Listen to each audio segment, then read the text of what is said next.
Sur ces images amateurs, plusieurs centaines de manifestants anti-masques tentent de forcer l'entrée du Parlement allemand.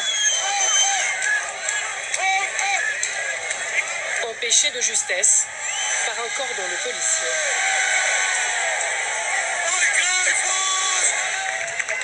En Allemagne, le mouvement des anti-masques mobilise largement.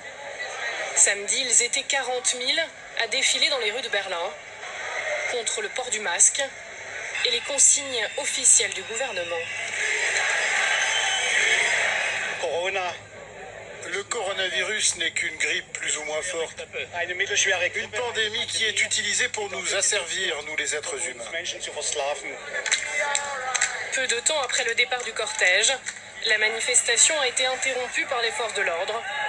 Les manifestants ne respectaient pas suffisamment les gestes barrières. On ne peut pas interdire une manifestation.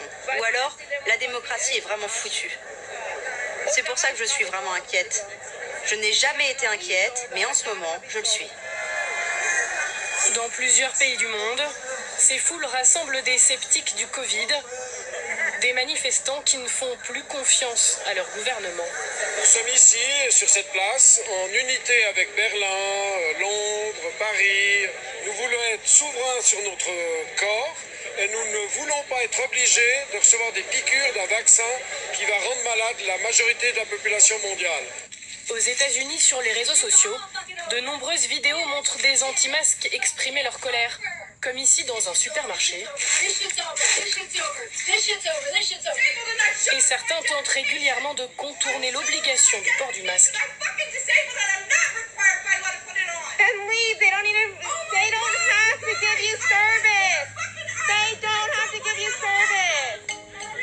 En France aussi, les réseaux sociaux sont devenus le lieu de rassemblement des anti-masques. Sur Facebook, les groupes commentaires et pétitions se multiplient. L'hystérie Covid, ça suffit non au port du masque obligatoire. Refuser à tout prix de porter la muselière. La dictature sanitaire doit être renversée sur le champ. Des réseaux sociaux à la rue. Pour la première fois en France, ces militants sont sortis manifester samedi à Paris. Personne à la tombe, on veut nous contrôler.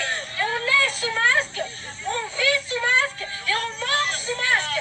Non, c'est une honte. Révoltons-nous.